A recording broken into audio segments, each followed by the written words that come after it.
Welcome to Man Does Tech, where I solve the problems you didn't even know you had. This guide shows how to update Apple Safari across Mac OS, iOS, and iPad OS. First, check system compatibility and free disk space on your device. On a Mac, note your Mac OS version like Ventura, Monterey, or Big Sur.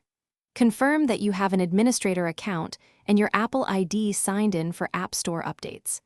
Back up your Mac with Time Machine to avoid data loss during the update. Find the current Safari version via Safari menu, then choose About Safari to compare versions. On Mac OS Ventura and later Open System settings to access updates. Go to System Settings, then General, then Software Update to check for Safari updates. Click Update Now or Upgrade Now if a newer Mac OS is required for Safari. On Mac OS Monterey or earlier, open the App Store and select Updates to install Safari updates. For a manual Safari reinstall, download the full Mac OS combo or use a Mac OS installer from Apple and run it.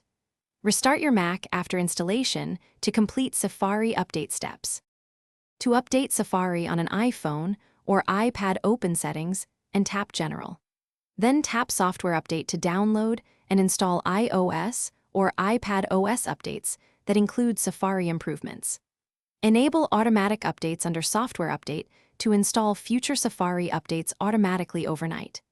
If Safari behaves oddly after updating, clear Safari history and website data in Settings to remove corrupted caches. Disable or remove Safari extensions and restart the device if issues persist.